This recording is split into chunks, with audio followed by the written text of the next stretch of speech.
Assalamualaikum warahmatullahi wabarakatuh.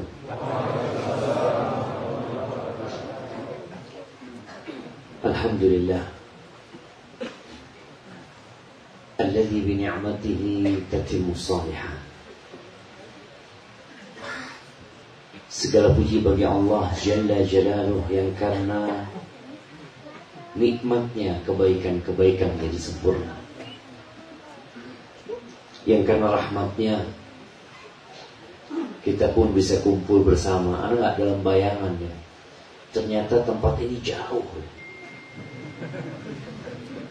Ana sampai tanya berapa kali sama Ustaz Elvisyam tadi. Ustaz udah dekat, Ustaz. Insyaallah udah dekat. Tapi nggak nyampe-nyampe udah dekat.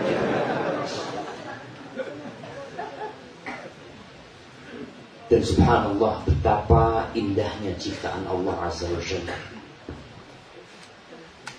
Ana melihat gunung yang penuh dengan pepohonan. Ana melihat tumbuhan yang hijau yang sebagian ditanam oleh petani. Allah Azza wa Jalla bertanya kepada manusia, afara'aitum ma tahruthun a antum tazra'unahu am nahnu zari'un. Allah mengatakan, kalian melihat enggak yang kalian tanam itu? Apakah kalian yang menumbuhkannya atau kami yang menumbuhkan? Kalau Allah berkehendak, pemandangan yang hijau itu akan menjadi kuning, bahkan menjadi hitam.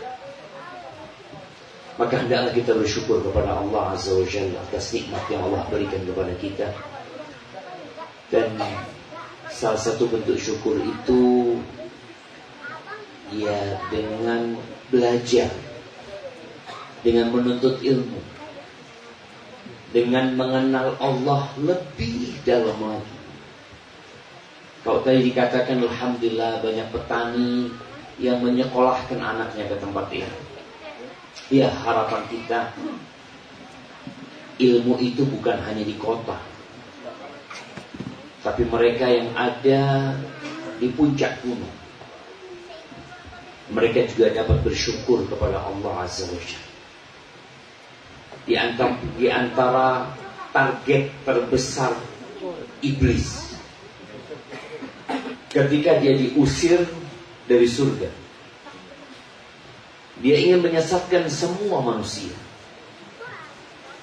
Lalu dia mengatakan wala tajidu aktsarahum syakirin.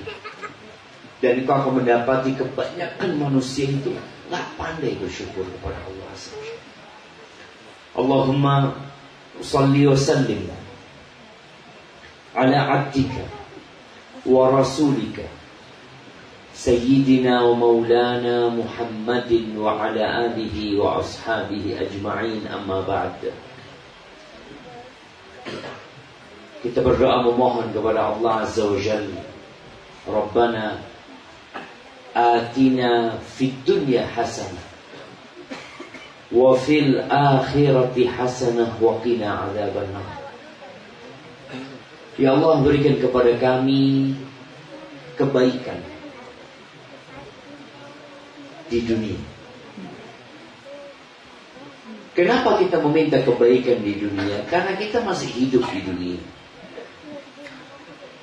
Wa fil akhirati hasanah. Dan kita memohon kepada Allah kebaikan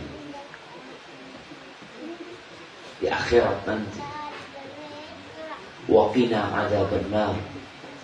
Dan selamatkan kami dari api neraka. Tatkala kita berbincang tentang kebahagiaan di dunia dan di akhirat, dulu orang kampung itu nggak tahu kalau ada yang namanya kereta api. Masya Allah, ada tetesan air di sana. Makanya dari tadi netes. Iya, insya Allah berkah. Insya Allah berkah. Dan ana duduk di kursi yang basah juga tuh. Itu nggak berasa ya. Ana tadi ngeliat kok basah kursinya. Dan ini mudah-mudahan jadi kebahagiaan kita di dunia ya. Kalau bicara kebahagiaan di dunia,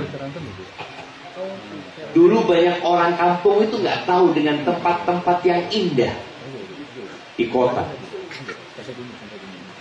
sehingga standar bahagia atau standar kebaikan buat dia itu ya apa yang dia lihat. Tapi sekarang dengan adanya handphone, subhanallah, kita melihat berbagai macam hal yang membuat kita jadi ingin mendapatkannya. Tempat-tempat hiburan, tempat-tempat liburan, tempat-tempat permainan yang begitu berat itu. Kapan aku berani?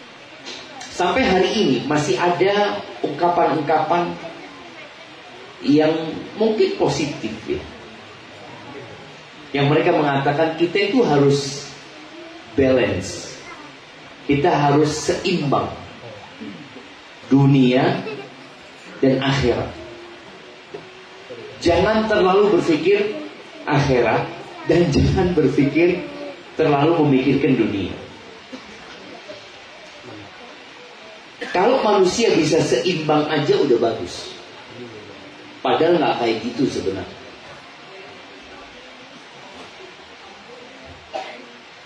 Kalau antum dikasih 2 jam tangan, yang satu harganya 1 juta, yang satu harganya 5 miliar. Pernah lihat jam tangan harganya 5M? Sekarang antum bisa melihat, tinggal buka handphone, cari jam tangan harga 5 miliar, dapat. Ada. Tapi ketika antum tidak tahu, antum dikasih 2 jam tangan, fadhol, yang harga 1 juta, modelnya bagus, menarik ya, ada banyak sekali aplikasi di dalamnya. Antum nggak tahu kalau yang satunya harga 5 miliar. Kira-kira bagaimana antum menyikapi? Antum akan menjaga yang 1 juta itu, antum akan pakai, antum akan pelihara, antum akan hindarkan dari hal-hal yang mungkin akan membuatnya rusak. Yang 5 miliar antum biarkan berdebu, antum biarkan tergeletak tanpa perhatian dari diri antum. Tapi suatu saat ada yang ngasih tahu antum, Mas, itu tuh 5M, yang antum pakai itu cuma 1 juta. Masa? Mana mungkin, kata gue. Itulah permisalan dunia dan akhirat. Allah Azza wa Jalla di surat Al-Hadid ayat 20, Allah mengatakan i'lamu. Ini sebuah maklumat dari Allah Azza wa Jalla, sebuah pengumuman, sebuah pemberitahuan. Apa pemberitahuan dari Allah? Annamal hayatud dunya, kehidupan dunia itu tidak lain hanya la'ibun wa lahun. Lain, permainan untuk fisik kita, untuk raga kita. Kita lihat orang bermain, kayak orang main bola, main apa. Walahu, senda gurau, hal-hal yang membuat kita lalai. Apalagi sekarang dengan adanya handphone, orang itu bisa pegang handphone 2 jam, 3 jam, 4 jam, semalam tangannya terus bermainnya. Baterainya mau habis, dia pakai power bank. Power banknya mau habis, dia beli kabel 2 meter supaya bisa ngecas terus ya. Itu kehidupan dunia. Wazina, perhiasan yang menggoda, yang gak lama sebenarnya. Wa tafakhurum bainakum, tempat berbangga-banggaan di antara kalian. Berbangga dengan pakaiannya, berbangga dengan motornya, dengan rumahnya. Makanya kadang-kala Anda nggak tahu di kampung sini, di Jawa itu, di beberapa kampung antum kalau lewat, masya Allah, rumahnya itu tembok luarnya pakai keramik. Keramik biasanya kan ditaruh di bawah, enggak, tembok luarnya pakai keramik. Dalam rumahnya masih tanah. Kenapa dia lakukan itu? Tafakhur. Hanya untuk berbangga-bangga di antara kalian. Wa takatsurun fil amwali wal aulad. Dan tempat berbanyak-banyakan, bermewah-mewahan, banyak-banyakan harta dan anak. Makanya kalau ketemu orang itu, salah satu pertanyaannya apa? Anaknya berapa? Oh, alhamdulillah 27. Masya Allah, 27. Nah, Anda masih ingat kan? Ada ustaz di Bondowoso, rahimahullahu ta'ala. Itu punya anak 28 dari satu istri. Dan Anda berjumpa dengan anak yang nomor 28. Dia ngomong, Ustaz, Anda yang nomor 28. Hadilah. Di kota Anda Jember itu ada satu orang meninggal, dia rahimahullah. Dia itu sering sesumbar. Orang kaya, banyak fulusnya. Dia ingin punya anak 40. Dia nikah selalu 4 dia nikah. Istrinya gak punya anak, dia ceraikan. Dia memang ingin punya anak banyak. Dia punya target. Subhanallah, dia meninggal umur 56 kalau salah. Anaknya baru 32. Hadil hayat. Pernah lihat orang kaya berhenti kerja? Orang sudah punya duit, anggap 10 triliun, berhenti kerja? Nggak ada. Makanya kalau antum lihat, ada majalah khusus untuk orang-orang terkaya di dunia. Beberapa waktu yang lalu, Ana baca salah satu orang itu punya 3.000 triliun. 3.000 triliun. Ini masjid butuh berapa? 150 juta. Aduh, minta nanti sama dia. 3.000 triliun, bayangin ya, Mak. Tapi tetap bekerja, tetap buka usaha, ini itu. Aduh, subhanallah. Kalau dia berumur 3.000 tahun, 1 tahun ngabisin 1 triliun, kan udah cukup kan? Udah, kalau umurnya 3.000 tahun, setahun 1 triliun, tetap dia bekerja. Hadil hayatud dunia, tempat berbangga-banggaan, banyak-banyakan harta. Kamathali ghaithin a'jabal kuffara nabatuhu, seperti hujan yang kita lihat sekarang. Allah mempermisalkan kehidupan dunia seperti air hujan, yang kalau dia turun, dia membuat tumbuh-tumbuhan itu hijau. Sehingga para petani, apalagi Anda nggak melihat tadi ya, ada sawah di sini, nggak tanam padi, sayur di sini ya, bawang ya, bawang. Untuk lihat bawang tuh, kalau lagi tumbuh hijau, masya Allah, seneng banget mereka. Lalu kata Allah, "Tsumma yahiju fatarahu musfaqan, tsumma yakunu hutama." Terus jadi apa nanti? Dia tahu-tahu menjadi kuning kalau dibiarin ya. Terus jadi hitam, ditinggalkan sama petani. Bagi kalau udah bicara padi, bagaimana padi itu hijau, kemudian menguning, kemudian dipanen, umurnya berapa lama? 4 bulan, 4 bulan, 3 bulan, 4 bulan. 4 bulan. Kuranglah. Umurnya segitu. Hadil hayatud dunya. Antum melihat orang-orang ketika gagah ya.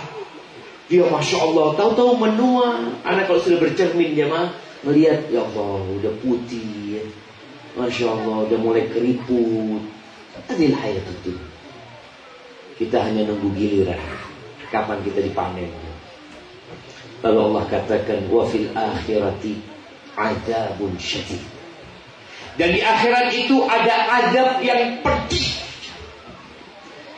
Ada azab yang menyakitkan. Ada azab yang keras. Yang satu celupan di neraka melupakan 3.000 triliun yang pernah antum miliki. Satu celupan di neraka melupakan 70 tahun antum hidup bergelimang harta. Satu celupan di neraka, lalu ditanya nih orang jawab. Ghamsah finnar, tanya, hal ra'aita na'iman qad?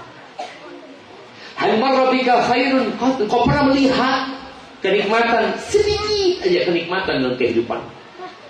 Engkau pernah merasakan, pernah lewat yang namanya keenakan dalam hidupmu? Kata dia, wallahi ma ra'aitu na'iman qad ma marra bi na'imun qad. Nggak ada kebaikan yang pernah aku rasakan. Satu celupan doang. Maka Allah ingatkan kita. Wa maghfiratun minallah wa ridwan. Dan di situ ada ampunan dari Allah. Supaya kita tahu kita tidak bakal masuk surga kalau nggak diampuni sama Allah SWT. Nggak bakal. Tuh kalau bicara kebahagiaan di akhirat, antum tidak akan pernah merasakan kebahagiaan di akhirat kalau Allah nggak ngampuni. Ahibati fillah, doa yang dibaca Nabi alaihi salatu wassalam di akhir hayatnya ketika ruku dan sujud itu subhanakallahumma wa bihamdika Allahumma ighfirli. Bayang, Allahumma ighfirli, ya Allah ampuni aku ya Allah. Ruku sujud beliau baca itu.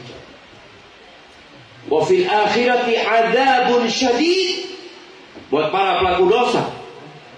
Wa maghfiratun minallahi wa ridwan, ada ampunan dari Allah dan ada ridwan, ada keridhaan Allah azza wa jalla. Adapun kehidupan dunia yang kita sekarang dari pagi sampai sore, dari malam sampai pagi memikirkan kehidupan dunia, wa mal hayatud dunya illa mata'ul ghurur.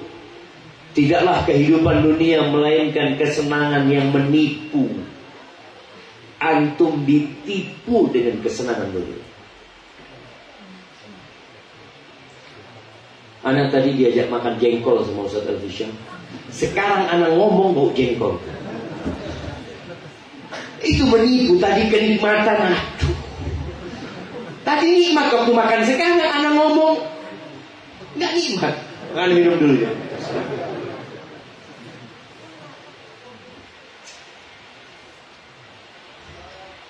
Anak dikasih tahu di mana, di Silingkang yang ada rumah sakit khusus orang yang kena stroke. Bukit Tinggi. Bukit Tinggi. Antum bayangin orang makan enak, cuma kalau kita lihat di restoran itu Allah, Masya Allah, Masya Allah. Habis gitu stroke. Itu kehidupan dunia. Ditipu gitu. Orang-orang yang main bola, wah seneng main bola kanan kiri. Tahu-tahu kakinya cedera, harus operasi. Hadhil hayatud dunya. Wa mal hayatud dunya illa mata'ul ghurur. Tapi ternyata kenikmatan yang sebentar, yang sedikit itu menipu kita. Rasulullah sallallahu alaihi wasallam di hadis yang diriwayatkan Imam Muslim, beliau benar-benar membandingkan kehidupan dunia dengan akhirat supaya kita sadar. Anak tadi ketika naik pesawat dan landing di Bandara Minangkabau, itu kita landing, kita lihat lautan, ya. Lihat lautan yang luas sekali. Saat itu anak sedang baca hadis ini. Apa kata Nabi SAW? Wallahi, mad dunya fil akhirah illa mithlu ma yaj'alu ahadukum isba'ahu hadi wa asyara Yahya bin Yahya bisababa fil yam falyandur bima tarji. Demi Allah, kata Nabi, tidaklah kehidupan dunia dibandingkan dengan akhirat kecuali seperti seorang yang memasukkan, perawi hadis Yahya bin Yahya menyebutkan, jari telunjuk, memasukkan jari telunjuknya ke lautan, kemudian dia angkat, dia lihat apa yang tersisa, apa yang nempel di jari telunjuknya, itu dunia. Dan akhirat itu jamaah, itu samudra.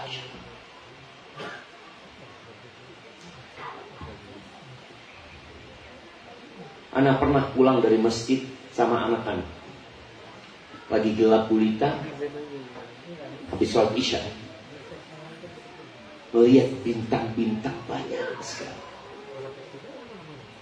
Anak ngomong sama anak, anak katakan, nanti gitu, orang-orang yang dikasih kedudukan yang tinggi sama Allah Azza wa Jalla, dikasih kamar-kamar yang tinggi itu, Nabi menyebutkan alaihi salatu wassalam, sebagaimana kalian melihat bintang-bintang itu, surga itu luasnya seluas langit dan bumi. Arduhas samawat wal ardh. Antum tahu di langit situ ada berapa galaksi? Antum tahu ada berapa miliar planet yang ada di sana? Yang manusia sekarang ingin punya pemukiman di mana? Di Mars. Mereka punya, keinginan itu. Kalau engkau ingin punya pemukiman di Mars, bertakwalah kepada Allah Azza wa Jalla. Engkau insya Allah punya rumah di sana.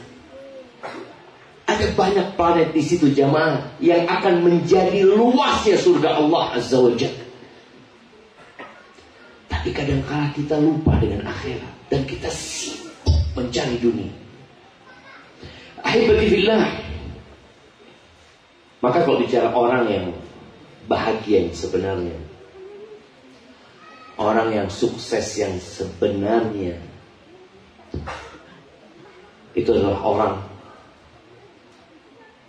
yang dijauhkan dari api neraka dan dimasukkan ke surga Allah Azza wa Jalla. Allah berfirman di surat Ali Imran ayat 185, kullu nafsin dha'iqatul maut.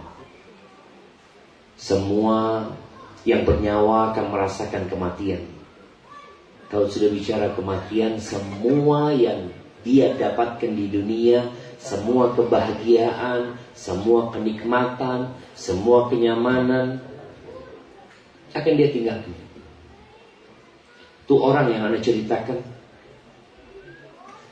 yang punya istri 4, dia punya istri, dia ceraikan, punya anak 32, punya harta banyak, dia tinggalkan saja.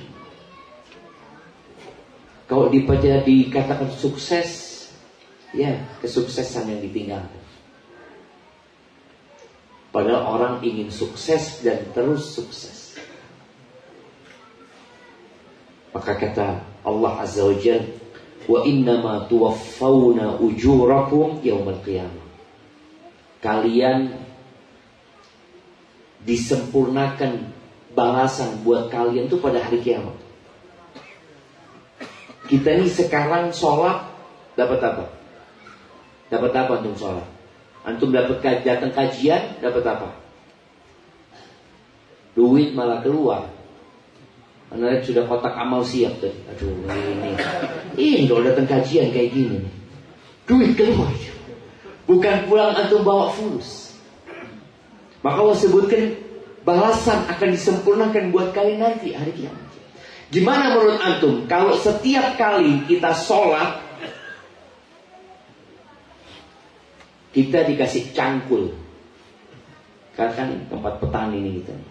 Gimana kalau setiap kali antum sholat dapat cangkul? Enak nggak? Jemaah nggak tertarik Ustaz. Baik, gimana setiap kali antum sholat antum dapat fulus 100.000? 100.000 jemaah. Bohong kalau nggak tertarik. Nah, Nabi SAW menyebutkan tentang bagaimana orang-orang munafik itu. Kalau di masjid itu disediakan daging, niscaya orang-orang itu akan berebut datang ke masjid. Antum pernah dengar cerita pembagian duit 20.000 yang orang-orang berebut untuk mendapatkan duit tersebut sampai sebagian ada yang meninggal dunia. Manusia cinta sama harta, manusia suka sama fulus. Maka bayangin antum kalau setiap sholat antum dapat $100. Sehari dapat berapa? $500. Kalau antum sekeluarga 5 orang dapat berapa? $2.500. Keren nggak? Tapi Allah nggak kasih. Pertanyaannya, kenapa Allah nggak kasih? Siapa yang tahu? Hah? Nah, kenapa kok nggak kasih di dunia dan di akhirat? Kan doa kita Rabbana atina fid dunya hasanah.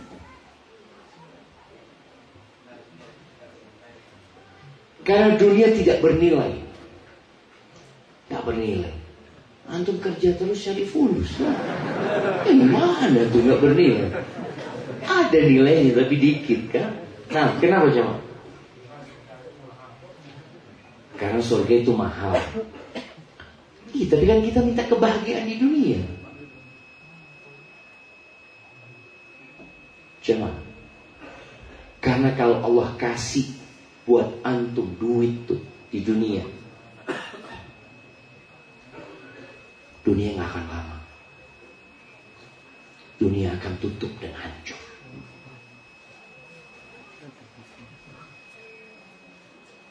Kebayang nggak antum? Belum kebayang. Anak ajak antum untuk merenungkan supaya orang tuh sadar. Anak datang kajian nggak dapat fulus. Anak sholat malam ya, puasa nggak dapat fulus. Kalau Allah berikan duit umpamanya balasannya di dunia, akankah petani menanam bawang? Akankah petani menanam padi? Akankah ada yang buka restoran? Akankah ada orang yang mencari ikan di danau? Nggak ada. Semua orang sekarang bercocok tanam ya, bekerja, cari apa? Cari duit. Ketika duit sudah ada, kira-kira dia akan bekerja. Gimana antum punya duit, antum berangkat ke pom bensin mau ngisi. Antum udah beli motor yang paling bagus, antum mau ngisi. Nggak ada yang kerja di pom bensin. Orang-orang pom anak mau bensin kata dia. Enggak bang, kata dia. Loh, fulus $. Enggak. Anak kalau mau fulus bang tinggal sholat bang. Buat apa anak kerja di sini? Antum datang ke warung mau beli sayur apa, nggak ada yang jualan. Nggak ada kasih fulus kata dia. Bang, fulus tinggal sholat kata. Butuh fulus berapa? Ketika antum mau beli gas, nggak ada yang jualan gas. Semua itu di sini Allah atur, memang balasan nanti di akhir.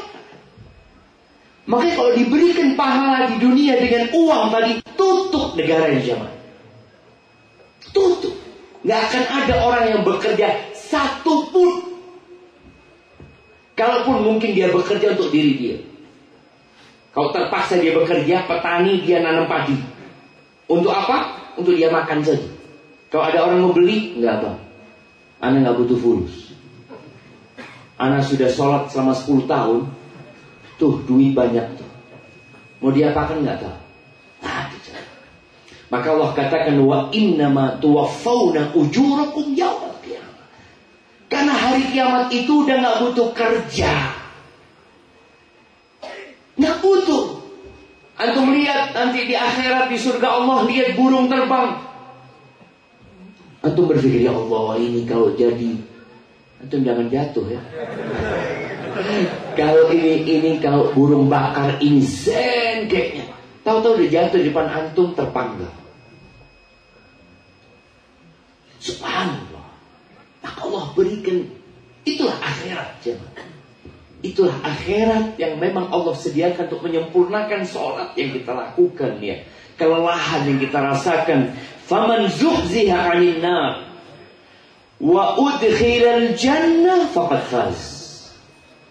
Barang siapa yang dijauhkan dari neraka dan dimasukkan ke surga, dia itu orang bahagia. Dia itu orang yang sukses. Wa mal hayatud dunya illa mata'ul ghurur. Allah ingatkan lagi, kehidupan dunia itu tidak lain ya kesenangan yang menipu. Tapi realitanya apa kata Allah?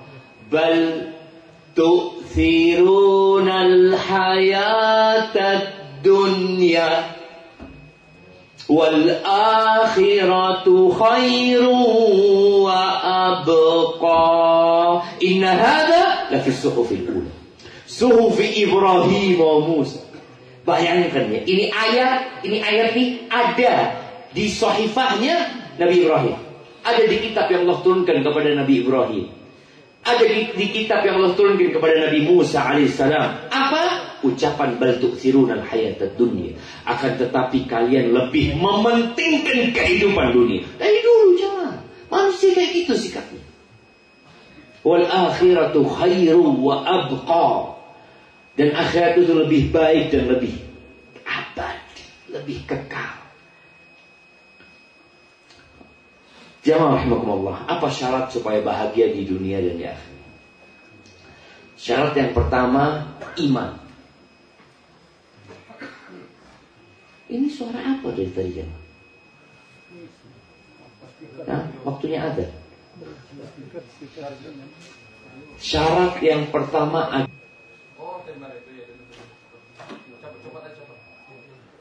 oh, Masya Allah, jazakallah khair. Kita bisa sampai subuh kalau nggak ada timurnya. Nah, apa syaratnya? Iman. Itu syarat mutlak orang kalau ingin bahagia di dunia dan di akhirat. Dan saat ini ada usaha dari orang-orang yang tidak beriman untuk merubah keyakinan umat Islam. Dulu tugas ini dikerjakan oleh orang-orang kafir. Dan sekarang tugas ini dilanjutkan oleh orang-orang yang belajar sama orang-orang kafir. Bagaimana mengatakan semua agama sama. Nanti engkau di surga, ini tulisan mereka. Boleh jadi kalau di surga nanti ketemu sama Mahatma Gandhi, ketemu dengan Ibunda Teresa, ketemu, dia sebutkan tokoh-tokoh non-muslim. Kalau yang ngomong ini orang kafir, wajar. Tapi kalau yang ngomong orang Islam, padahal Allah mengatakan inna dina indallah al-Islam. Nggak ada agama yang diterima kecuali Islam. Yang lainnya ditolak.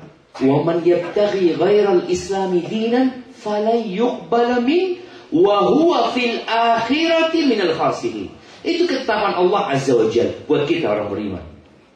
Barang siapa yang memeluk agama selain Islam, maka tidak akan diterima semua amalan yang kerjakan. Oh, ini orang baik, orang soleh, nggak bakal diterima. Dan di akhirat ini keputusan Allah Azza wa Jalla, dia termasuk orang-orang yang merugi. Nggak ada keberuntungan, nggak ada kebahagiaan, nggak ada kesuksesan. Maka di surat Al-Mu'minun di ayat pertama Allah mengatakan qad aflahal mu'minun. Sungguh beruntung orang-orang yang beriman. Itu syarat utama.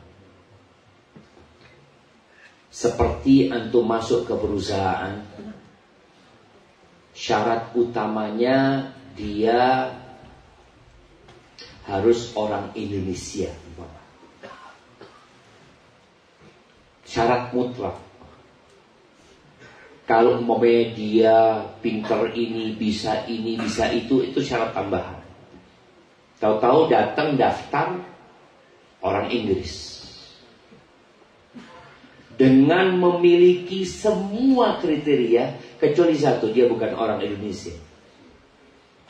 Diterima nggak? Nggak diterima karena syarat mutlak harus orang Indonesia. Dan syarat bahagia itu beriman. Ada di barat sana, Anda lupa namanya, Carnegie, ya, salah satu motivator ulung di barat sana zaman. Dia punya buku-buku, Anda baca beberapa buku, dia bagus banget bukunya, memberikan motivasi ini itu. Ternyata dia di akhir hayatnya mati dengan misterius. Sebagian mengatakan dia mati bunuh diri. Nggak bahagia, nggak bakalan bahagia. Dia bergelimang harta, dia punya segalanya, tapi nggak punya iman, nggak akan pernah tenang hidup. Kemudian kalau sudah beriman, amal soleh yang kedua. Maka Allah sebutkan kriteria orang beriman ini di ayat yang kedua. Mereka adalah alladzina hum fi salatihim khashi'un. Nih, syarat yang kedua mendirikan sholat dan tidak asal sholat tapi khusyuk. Kalau antum sholat tapi nggak khusyuk, akan berkurang kebahagiaan antum sepadan dengan kurangnya kekhusyuan antum. Dunia ini melelahkan, jemaah. Dunia ini melelahkan. Allah sudah mengatakan, laqad khalaqnal insana fi kabad. Susah. Kami telah menciptakan manusia dalam kesusahan. Antum coba membayangkan bagaimana kita bisa lahir ke dunia ini. Mungkin sebagian antum sudah lupa dengan kesusahan itu. Ketika antum keluar dari perut ibunda antum. Ketika antum kecil gak bisa berbuat apa-apa, hanya bisa menangis. BAB di sana, ya, nangis lagi, minta makan, nangis. Antum capek. Ketika antum giginya tumbuh, antum melihat sekarang anak-anak kita, kalau sedang giginya mau keluar, jamaah, apa yang terjadi? Sakit, panas dia, jamaah. Ketika disapih dia dari ibunya, Allahu Akbar.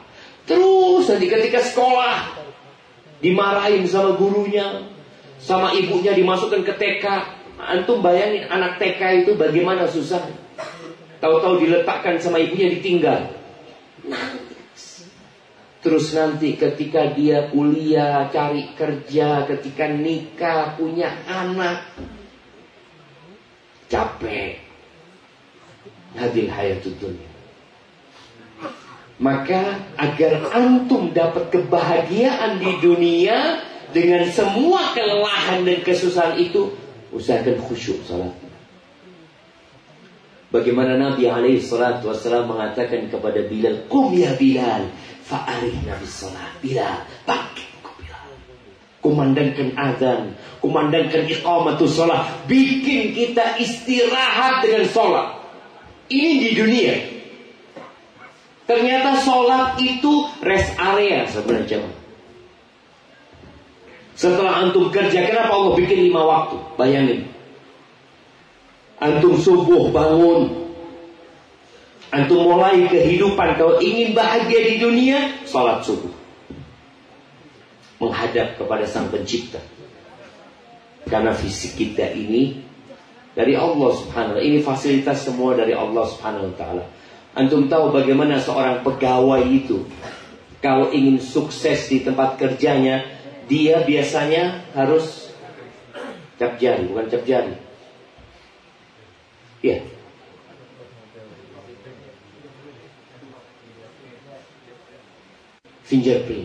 Fingerprint dia. Kenapa? Dia ingin bahagia. Dia ingin bahagia supaya kehadiran dia terdeteksi.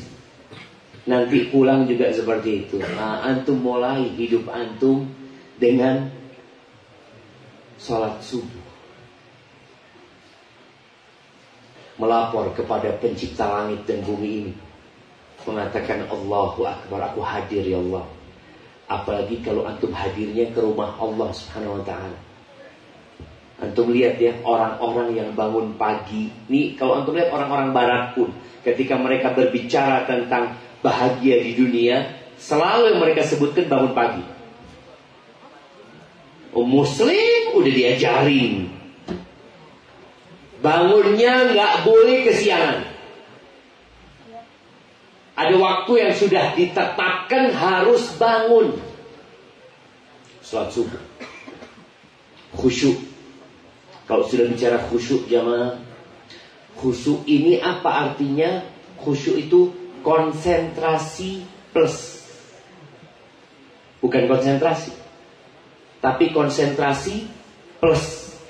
Plus apa? Plus penghayatan. Ada yang konsentrasi yang sholat subuh. Nah, imamnya tadi baca apa? Atau sholat maghrib, imamnya tadi baca ayat kursi. Konsentrasi. Tapi menghayati enggak dengan yang dibaca? Ada enggak? Malah konsentrasi bikin dia kepanjangan sholatnya. Aduh, panjang banget ya. Karena dia konsentrasi. Ada orang yang konsentrasi jamaah, yang sholat jadi pendek, nggak panjang. Dia sedang mikir dagangan dia ini itu. Loh, kok sudah ruku imamnya ini? Dagangannya belum laku, padahal dia sedang menyusun ini itu. Jadi konsentrasi plus khusyuk. Makanya orang itu akan nikmat dengan sholatnya dan dia merasakan kebahagiaan. Walaupun mungkin kontrakan belum bayar, tapi dia tadi sholat khusyuk. Dia tahu dia punya Allah yang maha besar. Dia yakin, iya, kalau aku masih ada umur, berarti rizkiku masih ada. Kalau rizkiku tidak ada, berarti umurku sudah selesai. Itu kembali kepada iman tadi. Iman dengan rukun iman yang 6. Kemudian langsung dia sholat, khusyuk dalam sholatnya. Kemudian yang ketiga, serius. Hidupnya serius dan tidak main-main. Kehidupan dunia itu tadi laibun walahu. Tapi kalau engkau ingin berbahagia di dunia dan di akhirat, harus serius. Antum coba kalau ngelihat orang-orang sukses di dunia yang secara materi ya. Siapa sih sekarang orang sukses di dunia secara materi? Elon Musk, nah, baik, Bill Gates, siapa lagi? Masa orang-orang kafir semuanya? Ya, mereka nggak main-main. Mereka serius. Mereka nggak sibuk main game. Enggak. Sampai Anda pernah baca tentang Bill Gates. Bill Gates itu dia tidak memberikan kepada anaknya gadget sampai umur 14 tahun. Enggak, nggak dia kasih. Harus serius ini. Sedangkan kita baru lahir dikasih gadget. Nah, fadol, biar anaknya nggak ngangguin emaknya, dikasih ini itu. Maka di ayat ketiga Allah Azza wa Jalla mengatakan walladzina hum 'anil lahwi mu'ridun. Orang yang beruntung, yang sukses itu adalah orang-orang yang menjauhkan dirinya dari perbuatan dan perkataan yang tidak berguna. Ada hal-hal yang tidak berguna, tapi orang tetap Dia pikir dengan hiburan lagi, ya. Dangdutan lagi, bahagia. Enggak. Mereka yang nyabu, dia karena letih dan capek dengan kehidupan. Dia pikir dengan nyabu dia bahagia. Dia pikir dengan ganja. Di sini nggak tanam ganja. Ya, alhamdulillah. Nah, dia pikir dengan itu bahagia. Antum merasakan sebesar apa antum meninggalkan hal-hal yang tidak berguna, maka sebesar itu pula kebahagiaan antum di dunia dan di akhirat nanti. Makanya ada orang-orang yang waktunya penuh dengan hal-hal yang berguna. Bukan cuma urusan akhirat. Ya, Nabi SAW mengatakan, ihris ala ma yanfa'u. Bersemangatlah engkau, bersungguh-sungguhlah engkau meraih apa saja yang bermanfaat buat engkau. Apa yang manfaat? Apalagi kalau urusan akhirat, urusan dunia bermanfaat. Fadhal. Tapi ternyata manusia dengan adanya handphone ini, ada banyak hal yang tidak bermanfaat yang dia lakukan. Antum lihat, udah azan. Allahumma shalli wa sallim ala Muhammad. Ahibati fillah. Kembali ke yang ketiga, mereka adalah orang-orang yang menjauhkan diri dari perbuatan dan perkataan yang tidak berguna. Bukan dosa ya.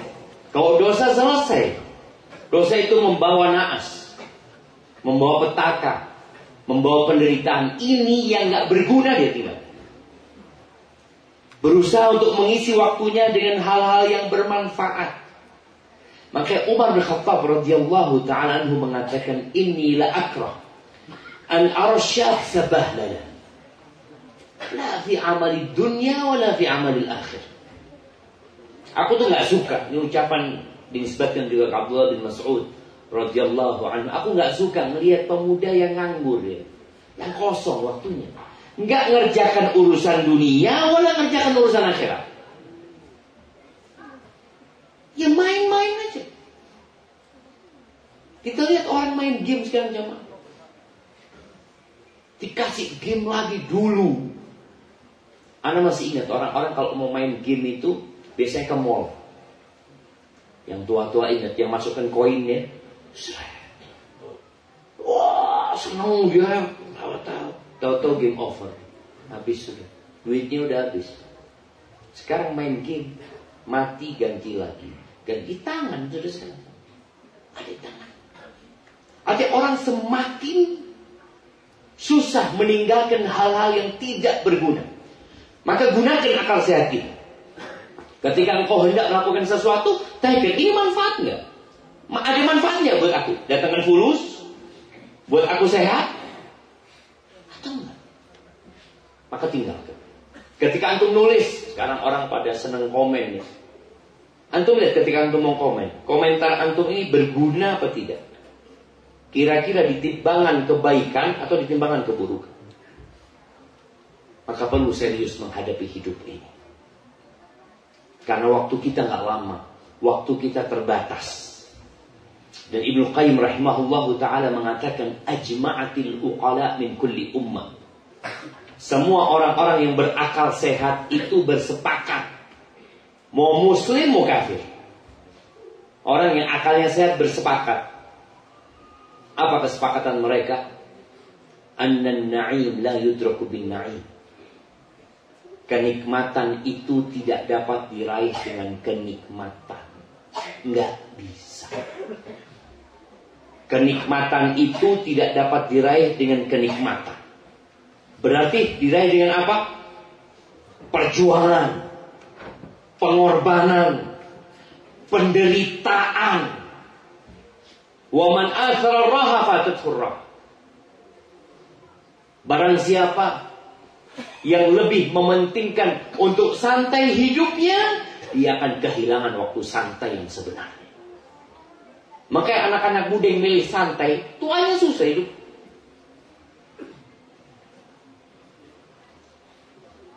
Anak punya kakek cerita dari abah anak. Dia mengatakan kalau mau capek sekarang sama anak-anak, mumpung kalian masih muda, kalau tua kalian harus menderita, tambah capek kalian. Ketika punggungnya sudah mulai lemah, ya, ketika lututnya sudah sakit-sakitan, maka sekarang waktunya kita ngeluh, serius. Maka selalu kita di sekolah dikatakan yang benar belajar. Kalau enggak nanti kau enggak naik kelas itu, kau enggak lulus nanti di akhirat. Na'udzubillah. Sudah enggak bahagia di dunia, enggak bahagia di akhirat.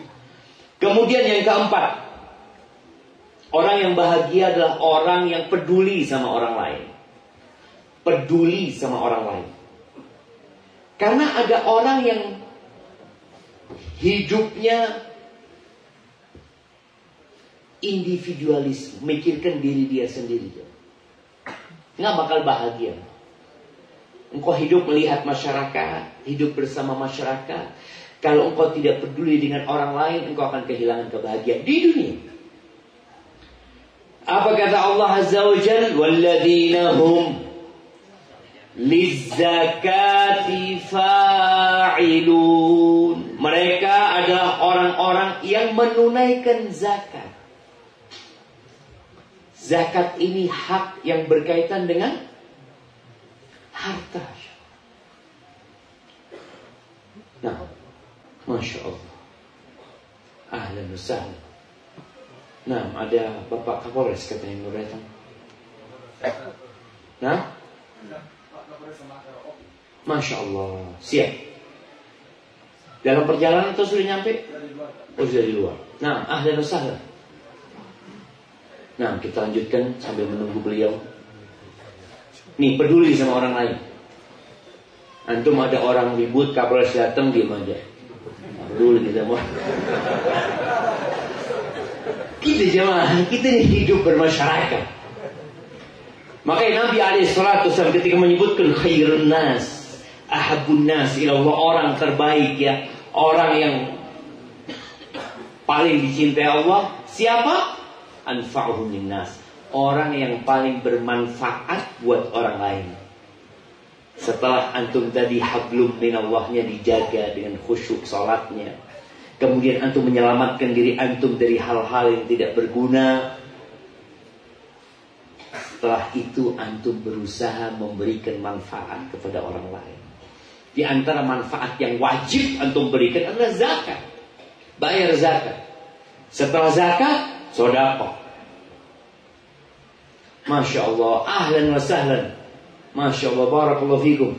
Fadl, kayaknya udah disediakan tempat di sini.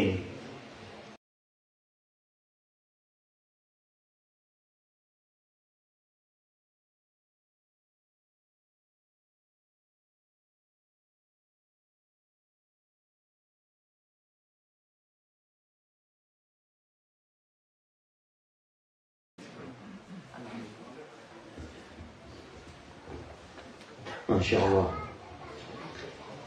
Semoga kehadiran beliau membuat kita lebih bahagia, jemaah.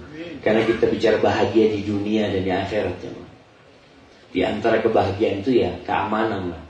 Antum kalau nggak aman hidupnya, gimana antum mau bahagia dengan harta dan keluarga antum? Baik, jadi yang keberapa? Keempat, peduli sama orang lain. Di antara bentuk kepedulian itu ada yang wajib. Zakat.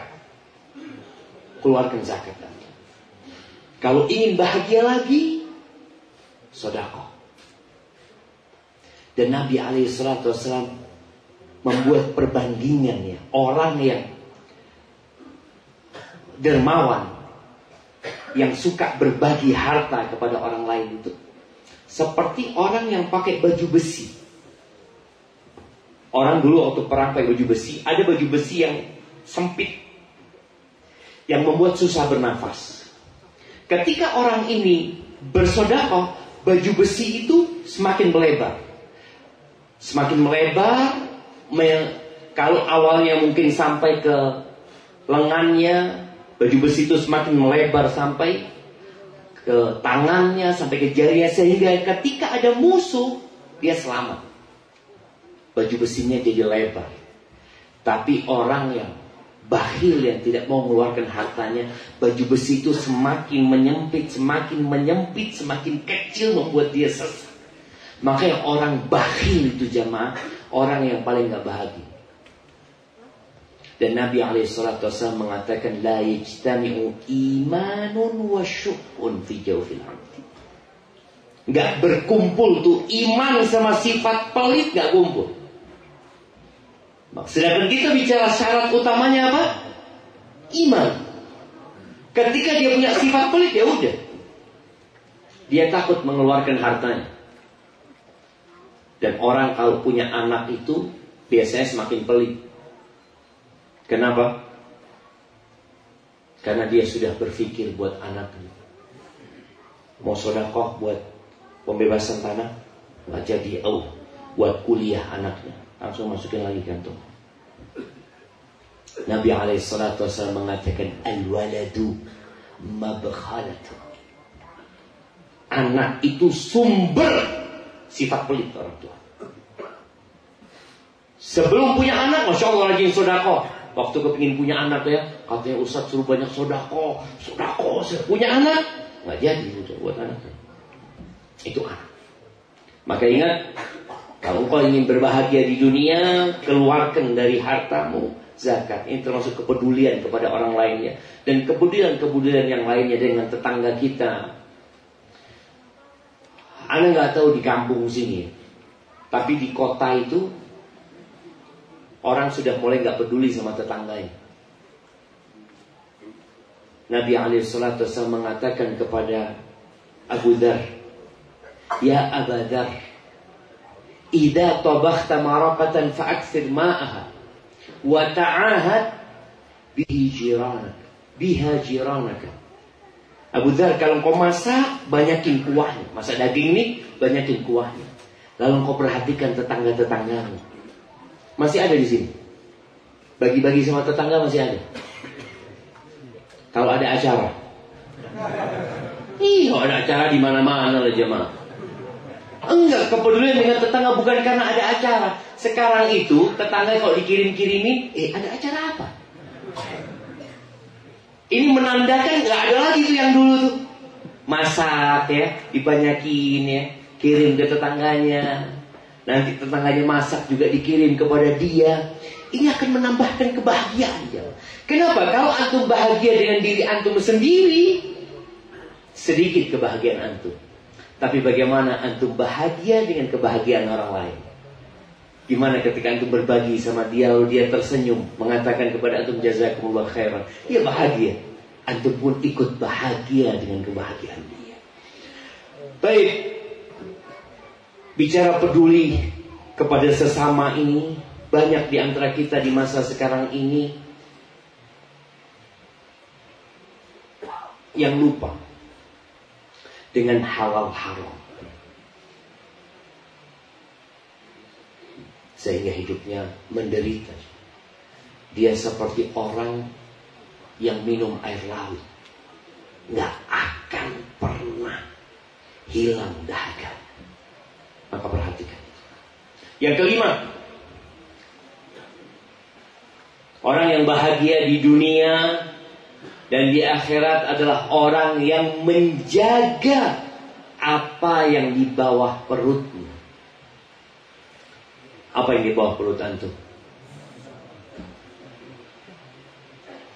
Itu kalau nggak dijaga pun nggak akan bahagia. Maka kata Allah Azza wa Jalla, walladzina hum li furujihim hafizun. Mereka adalah orang-orang yang memelihara kemaluannya. Jangan dipikir orang yang berzina bahagia. Lah. Antum pernah melihat orang zina bikin undangan? Insya Allah besok malam anda mau zina ya, ini undangan. Ada. Orang zina mesti cari tempat yang remang-remang. Dia masuk ke hotel, hatinya takut dia. Dia lihat belakang, takut ada yang kenal sama dia. Pokoknya Susah hidupnya. Tapi kalau orang nikah, satu Indonesia dikirim undangan. Antum bisa lihat. Dia kirim undangan. Dia umumkan kebahagiaan dia. Kenapa? Karena ini halal. Ini halal. Gitu. Maka Allah katakan, illa ala azwajihim aw ma malakat aymanuhum fa innahum ghairu malumin. Kecuali terhadap istri-istri mereka yang punya istri lebih dari satu. Kalau satu ya istri mereka aja. Nah, istri-istri mereka atau hamba sahaya yang mereka miliki, maka sesungguhnya mereka tidak tercela. Nggak tercela jemaah. Ketika orang menyalurkan syahwatnya dengan cara yang halal, nggak tercela. Maka pernah sahabat Nabi Sallallahu Alaihi Wasallam, mereka lagi di masjid Nabawi, nunggu Nabi Alaihi Wasallam. Nabi keluar dengan seger berseri-seri, ka'annahu qad alamma bi ahli. Kayaknya beliau ya habis berhubungan sama istrinya. Ini sampai seperti itu sahabat menyebut, para sahabat, ya Rasulullah, naraka tayyiban nafas. Kami lihat kok kayak bahagia banget ya Rasulullah. Nah, kata dia. Akhirnya mereka ngomong, kita lagi ngobrolin tentang harta ini. Gimana ya Rasulullah? Kata Nabi SAW, la ba'sa bil mali salih atau ni'mal malu salih inda rajulus salih. Kata Nabi SAW, sebaik-baiknya harta yang baik itu ya kalau ada di tangan orang yang baik. Kata dia, hartanya halal di tangan orang yang baik, insya Allah tanah ini luasnya berapa? Tinggal berapa juta? Insya Allah selesai. Kalau ada orang soleh. Itulah jemaah. Artinya ketika orang berhubungan sama keluarganya, dia bahagia. Nah, makanya para istri itu jangan pernah nolak suami. Kenapa? Karena ini salah satu faktor untuk membahagiakan suami. Bahkan ketika suami keluar rumah, tergoda dengan wanita, apa yang harus dilakukan? Pulang antum. Antum datang ke kantor, maaf, saya mau pulang. Oh, potong gaji. Nggak apa-apa potong gaji. Yang penting nggak potong pahala. Potong gaji, pulang ke rumah. Istri itu kalau suami pulang ke rumah tidak di waktunya pulang, harus sadar. Oh, ahlan wa sahlan. Mau yang panas apa yang dingin. Kata Nabi alaihi salatu wasallam, falyarji ila ahli. Tuh, hendaklah seorang yang melihat sesuatu yang membangkitkan syahwatnya pulang ke keluarganya, pulang cepetan. Tapi jangan lupa pakai helm. Kalau nggak diberhentikan polisi ya, sampai rumah. Karena kalau orang kepingin ngebut, tahu ditangkap, pulang ke rumahnya. Fa innal ladzi biha mithal ladzi biha. Yang ada di perempuan itu sama persis dengan yang ada di istrinya, nggak ada yang beda. Itu kata Nabi SAW. Nggak ada bedanya. Tapi setan terus berusaha menggambarkan, oh enggak, ini kayak gini, kayak gitu. Lah, sama kata Nabi SAW. Maka hendaklah wanita jangan nolak suami. Sampai malaikat itu melaknat wanita kalau menolak suaminya. Iya, kalau suaminya punya istri yang lain. Mungkin istri ngomong, bang aku kayaknya capek, engkau nginep di rumah saya. Kata suaminya, siap, bismillah. Tapi kalau punya satu, ditolak sama istrinya, ya Allah, semalam gak bisa tidur ya sama. Besok kerja, kemana-mana matanya sudah. Na'udzubillah. Nah, karena orang setelah menyalurkan syahwatnya langsung selesai. Syahwat itu seperti ombak, dia naik terus turun. Tapi kalau ternyata naik terus gak turun-turun, mau kemana dia ya? Maka benar-benar Bagaimana Nabi SAW menekankan tentang masalah menjaga yang di bawah perutnya. Bagaimana beliau memerintahkan kepada wanita untuk melayani suaminya sallallahu alaihi wasallam, wa in kanat ala qatar, wa in kanat ala tanur. Walaupun perempuan itu ada di atas kendaraan, mungkin di atas onta. Tahu-tahu suaminya berhasrat sama dia, dipanggil sama suami, turun. Padahal turun dari onta itu repot, susah. Tapi turun. Wa in kanat 'ala tanur, walaupun sedang masak pakai tungku. Dulu pakai tungku ya. Bayangin ya, seorang wanita masak sampai tungku, tahu-tahu suaminya ngomong, "Sayang, lagi masak," kata dia. "Gak apa-apa, gosong. Yang penting hatiku gak gosong." Iya.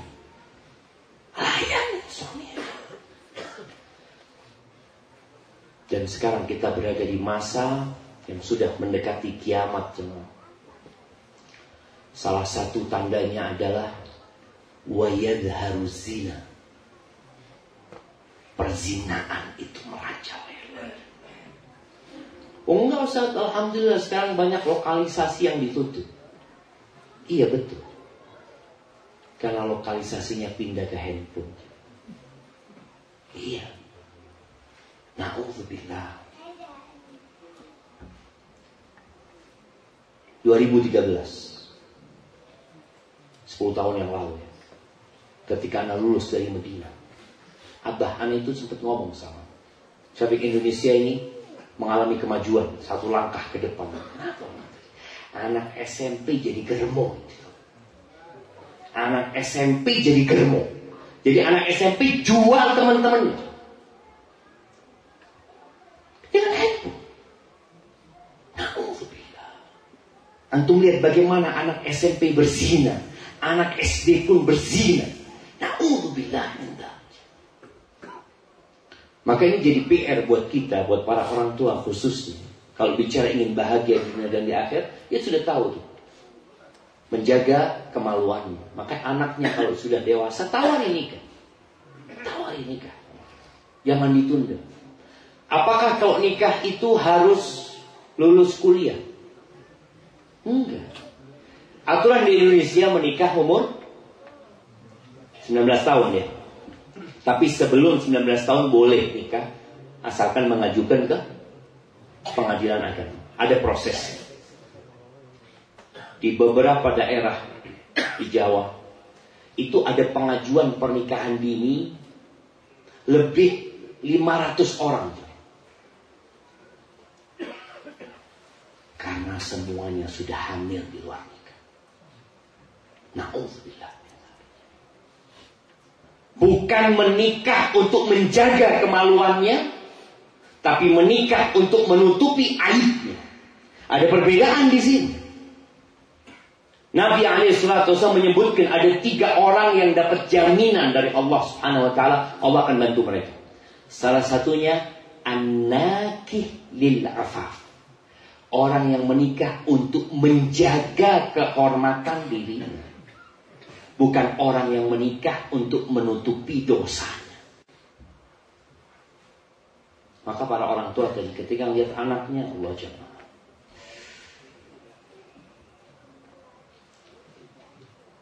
Iya, anak pernah baca sebuah hasil penelitian dari perlindungan wanita dan anak. Anak lupa sudah. Dia nyebutkan kalau nggak salah, Indonesia ini darurat seks bebas. Darurat sudah seks bebas. Dengan banyaknya perzinaan di tingkat-tingkat sekolah. Kalau dulu mungkin yang berzina anak-anak tingkat kuliahan, sekarang enggak. Anak-anak SMP. Na'udzubillah min dzalik. Baik, faman ittaqa wara'a dzalika fa ulaika humul 'adun. Kata Allah, barang siapa yang mencari di balik itu, zina dan sebagainya, artinya dia tidak menyalurkan syahwatnya di tempat yang halal, maka mereka adalah orang-orang yang melampaui batas. Dikasih yang halal, haram dia kerjakan. Bagi laki-laki, nggak ada alasan kau berzina. Tidak ada alasan berzina. Ya gimana Ustaz, anak terpaksa, anak tergoda, anak tinggalnya jauh dari istri, anak. Nggak ada alasan berzina. Allah sudah mengatakan fankihu ma tabalakum minan nisa'i mathna wa thulatha wa ruba. Fa in khiftum an la ta'dilu fawahidah aw ma malakat aymanukum. Enggak ada alasan. Allah sudah kasih. Nikahilah wanita yang baik-baik, yang cocok sama kalian, 2, 3 atau 4. Kalau kalian takut tidak mampu berlaku adil, ini bahagia juga. Jangan antum berpikir dengan istri 2 antum bahagia, belum tentu. Ketika antum tidak mampu berlaku adil, cukup 1 kalau ingin bahagia. Atau ya budak. Kalau ada budak. Jadi nggak ada alasan. Nggak ada alasan berzina, Ustaz. Anak kalau nikah lagi, Ustaz, ruwet, Ustaz. Iya. Nikah lebih dari 1 itu mengundang badai. Antum harus menghadapi mertua, harus menghadapi anak-anak, harus menghadapi ipar, harus menghadapi pengadilan untuk mengeluarkan izin itu. Ruwet. Tapi itu yang halal. Antum harus siap dengan keruwetan. Sebagian wanita berpikir laki-laki yang nikah, suaminya nikah lagi, dia pikir untuk menyalurkan nafsunya saja. Kalau dia hanya untuk menyalurkan syahwatnya, dia berzina. Dia akan berzina. Karena kalau dia punya uang 100 juta, dia bisa berzina dengan 100 wanita. Dia bisa berzina dengan 100 wanita. Tapi dia mau yang halal. Ruwet. Ada aduh sudah kalau lihat ya. Maka perlu. Nabi SAW punya 9 istri. Antum pikir nggak ruwet? Berantem istri Nabi SAW. Berantem mereka. Ya berantem mulut ya. Terjadi kecemburuan. Piring pun pecah di rumah Nabi SAW. Maka tolong perhatikan. Jaga kemampuan. Kalau ingin bahagia. Jaga dari zina dan dari permulaan perzinahan. Baik, itu yang keberapa? 5. Yang ke-6, kalau ingin bahagia di dunia dan di akhirat, tunaikan amanah. Tunaikan amanah. Allah mengatakan walladzina hum li amanatihim wa ahdihim ra'un. Mereka adalah orang-orang yang memelihara amanat-amanat dan janji-janji mereka. Dan kalau bicara amanah, semua kita pegang amanah. Rasul sallallahu alaihi wasallam mengatakan kullukum ra'in wa kullukum mas'ulun an ra'iyati. Semua kalian adalah pemimpin. Dan setiap kalian akan dimintain pertanggungjawaban atas apa yang dia pimpin. Kalau bicara pemimpin selalu kita bicara presiden, pemerintah, ya mereka pemimpin terbesar mungkin di negara kita. Nanti gubernur ya, kemudian bupati atau wali kota, kemudian camat, kepala desa, ya mereka semua pun. Tapi kata Nabi alaihissalam, kullukum, setiap orang dari kalian, setiap orang itu pemimpin. Antum pegang amanah semua. Wa kullukum mas'ulun an ra'iyati. Setiap kalian akan dimintain pertanggungjawaban atas amanah yang diberikan atas rakyatnya, atas anak buahnya. Warrajulu, suami, antum pemimpin. Boleh jadi anak buahnya cuma 1, ya istrinya aja. Ketika punya anak, tambah tuh tanggung jawabnya. Amanah yang Allah berikan tambah lagi buat engkau, dan engkau akan ditanya. Engkau akan ditanya tentang istrimu. Maka para suami jangan berharap masuk surga sebelum kau ditanya tentang istrimu dan anak-anak. Anak itu wajib berbakti sama orang tua, tapi engkau akan ditanya dulu. Engkau sudah laksanakan amanahmu sebagai orang tua? Sebagian orang tua hanya menjadi mesin mencari uang, cari fulus, kerja. Nggak pernah dia didik anaknya dengan benar. Dia nggak menjaga tuh amanah.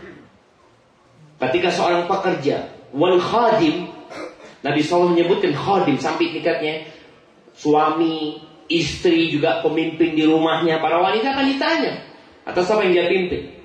Ditanya tentang hartanya suami, ditanya tentang anak-anaknya suami, gimana dia ngurusin mereka, pembantu, pelayan, pegawai, itu pemimpin. Akan ditanya. Jadi jangan santai, kita semua pegang amanah. Dan akan ditanya, orang yang bahagia yang menjalankan amanah. Ya mungkin dia capek, lelah ya ketika menjalankan amanah tersebut, tapi engkau akan mendapatkan kebahagiaan. Tenang orang itu. Makanya orang-orang yang korupsi umpamanya, korupsi bukan cuma harta, korupsi waktu juga, dia nggak akan bahagia. Anak pernah ke Sukamiskin, jemaah.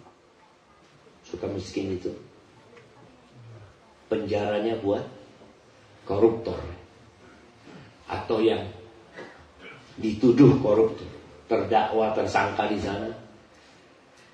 Dan ternyata orang fulus semua, orang fulus, yang dia nggak bahagia. Apa bukti nggak bahagia? Dia ngambil yang bukan haknya. Dia nggak bahagia. Dia tidak menjalankan amanah tersebut.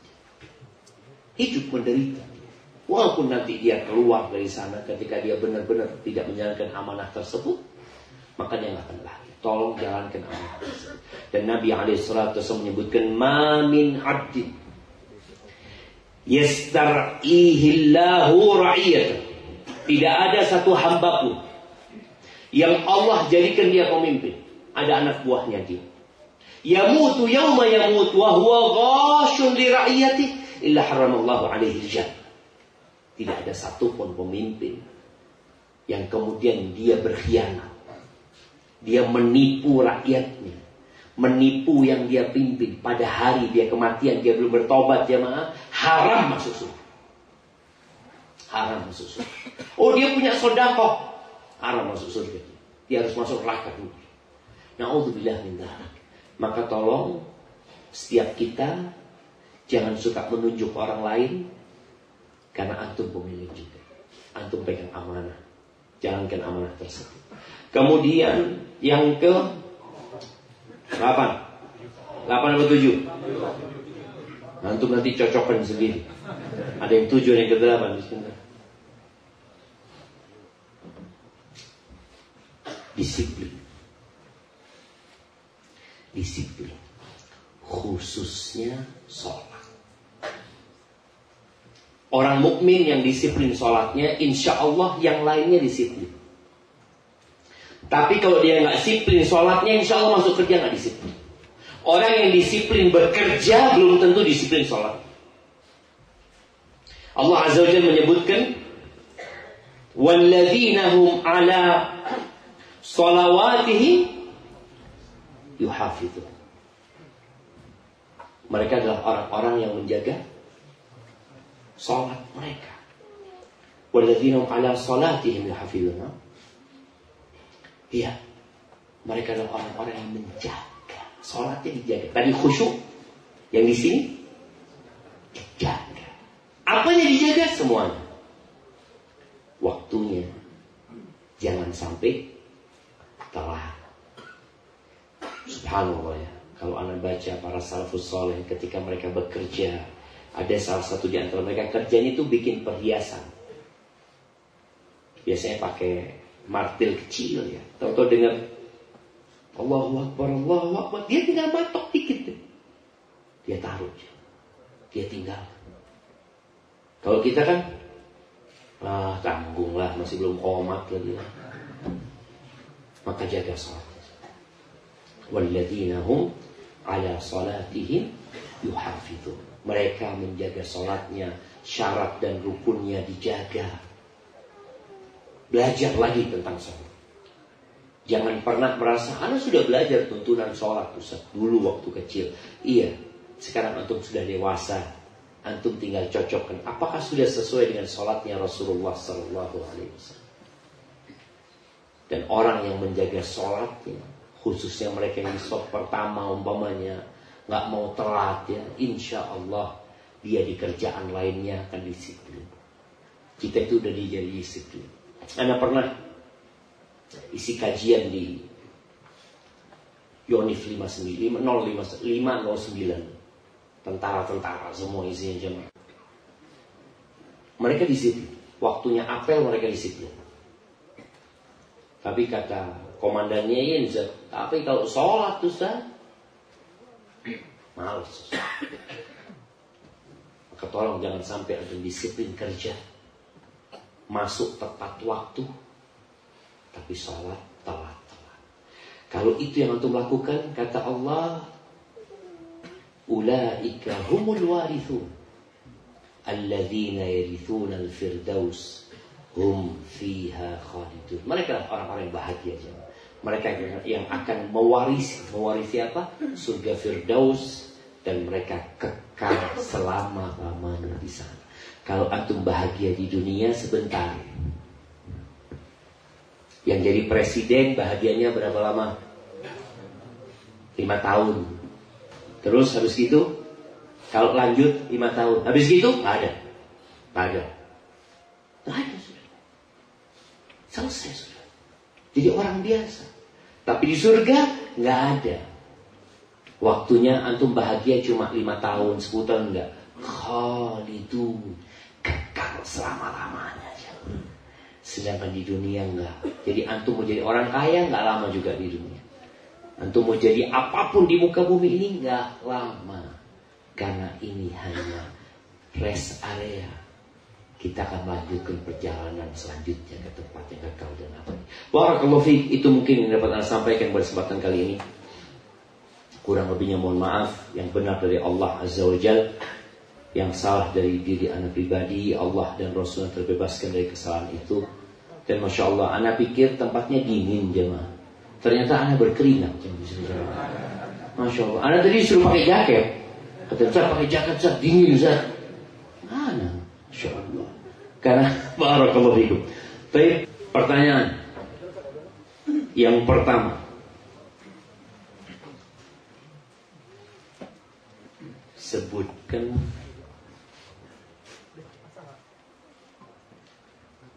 kita sebut 7 atau 8? Yang 8 mana yang ngomong 8? Sebutkan 8. Nah, ya. Sebutkan. Ambil mic, kasih mic kepada beliau.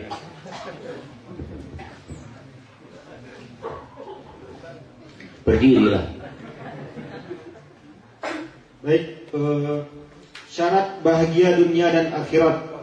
Yang pertama, beriman. Yang kedua, amal saleh. Yang ketiga, serius. Yang keempat, menjauhkan diri dari hal-hal yang tidak berguna. Yang kelima, peduli kepada orang lain. Yang keenam, orang yang menjaga yang di bawah perut atau kemaluan. Yang ketujuh, tunaikan amanah. Yang kedelapan, disiplin. Betul Ustaz? 8 atau 7? Mana yang double?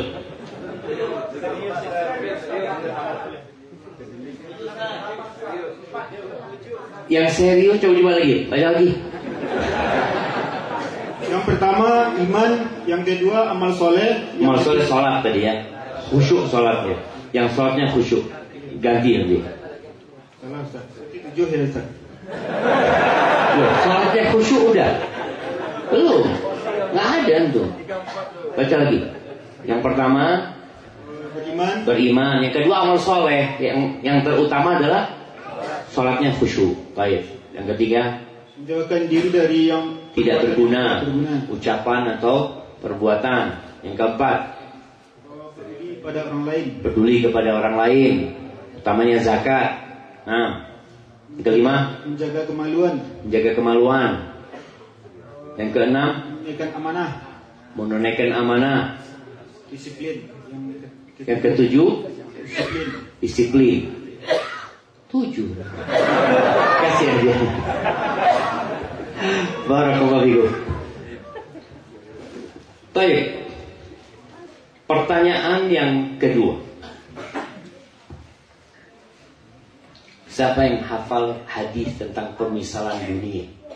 Bukan cuma tadi yang disampaikan. Nah, kasihkan mic.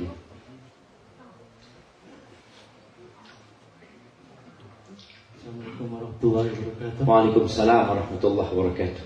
Penyesalan dunia bagi seorang muslim adalah penjara bagi seorang muslim dan surga bagi orang kafir. Masya Allah, barakallahu fikum. Sahih jemaah. Hadis itu tidak harus dengan lafalnya, artinya juga boleh. Iya, boleh kan riwayatul hadis bil makna. Boleh meriwayatkan hadis dengan artinya. Iya, dunia itu sijnul mu'min wa jannatul kafir. Pemeriksaan dunia itu penjara buat orang beriman dan surga buat orang-orang kafir. Baik. Pertanyaan yang terakhir. Dan Anda mau kasih buat yang paling jauh. Dari mana yang paling jauh di sini? Dari Nias. Datang kajian memang. Masya Allah. Di mana? Masya Allah. Kasih beliau jangan. Sudah duri dekat lah. Banyak duri di sini. Baik, barakallahu fiik kayaknya. Nah, waktunya udah habis. Kita siap-siap sholat. Ustaz Zul. Nah, barakallahu fiikum, jazakallahu khair.